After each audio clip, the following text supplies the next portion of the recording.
শান্তিতে নোবেলজয়ী অর্থনীতিবিদ মুহাম্মদ ইউনুসের একটি বিখ্যাত দর্শন, দারিদ্র্যকে জাদুঘরে পাঠানো।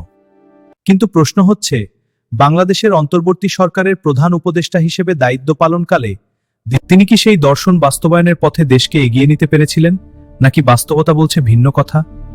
2024 সালের 8 আগস্ট গণ অভ্যুত্থানের মধ্য দিয়ে আওয়ামী লীগ সরকারের পতনের পর অন্তর্বর্তী সরকারের প্রধান উপদেষ্টা হিসেবে শপথ নেন ইউনুস। প্রত্যাশা ছিল অর্থনীতি ঘুরে দাঁড়াবে, দারিদ্র্য কমবে।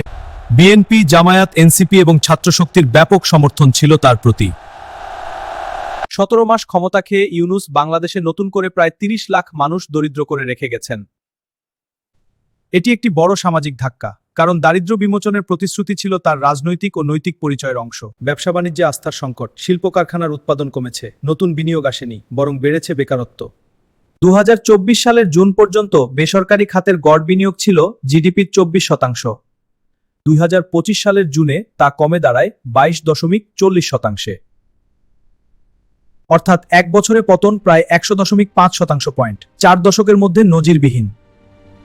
বেসরকারি বিনিয়োগই নয়, সরকারি বিনিয়োগও নেমে আসে সর্বনিম্ন পর্যায়ে। জুলাই থেকে নভেম্বর পর্যন্ত এডিপি বাস্তবায়ন ছিল মাত্র 11.5%। গত 10 বছরে এত কম হয়নি। 2025 সালের সেপ্টেম্বর শেষে খেলাপি ঋণের পরিমাণ দাঁড়ায় 6,40,500 কোটি টাকা, হার 35.37%। আগের বছরের ডিসেম্বরেও ছিল 20.2%। বাংলাদেশের ব্যাংক খাতে খেলাপি ঋণের হার এখন বিশ্বে সর্বোচ্চ বলে দাবি করা হচ্ছে। 2024 ও 25 অর্থবছর শেষে দেশি বিদেশি উৎস মিলিয়ে সরকারি ঋণ দাঁড়ায় 22,50,904 কোটি টাকা।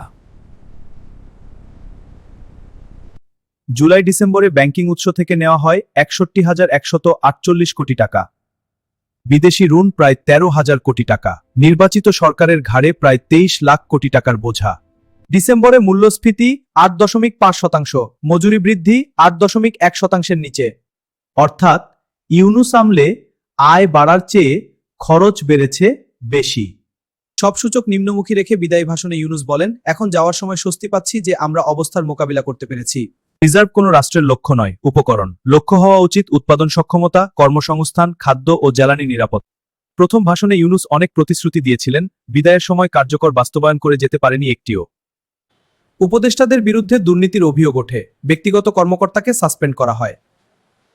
গ্রামীণ ব্যাংকের ক্ষেত্রে সরকারি শেয়ার 25% থেকে কমিয়ে 10% করা হয়। কর মওকুফ সহ গ্রামীণ ইউনিভার্সিটি অনুমোদন পায়। গ্রামীণ এমপ্লয়মেন্ট সার্ভিস লাইসেন্স পায়। গ্রামীণ টেলিকম ডিজিটাল ওয়ালেট অনুমতি পায়। ইউনুসের সময়ে মব সহিংসতা, সাংবাদিক কারাবন্দী, ধর্মীয় স্থাপনায় হামলা, বিচার বহির্ভূত হত্যাকাণ্ড, মুক্তিযুদ্ধের ইতিহাস ও ভাস্কর্য বিনষ্ট হলেও ইউনুস ছিল নীরব। ইউনুস বিশ্বজুড়ে প্রচার করেছে শূন্য দারিদ্র্য, শূন্য বেকারত্ব, শূন্য কার্বন নিঃসরণ। কিন্তু বাস্তবতা হচ্ছে ইউনুসের আমলে বাংলাদেশে দারিদ্র্য ও বেকারত্ব বেড়েছে। প্রশ্ন রয়ে যায়, ইউনুস কি দৃঢ়তার সঙ্গে বিশ্বকে 3-0-এর স্বপ্ন দেখাতে পারবে? প্রশ্ন রয়ে যায়, আবারও ইউনুস কি দৃঢ়তার সঙ্গে বিশ্বকে 3-0-এর স্বপ্ন দেখাতে পারবে?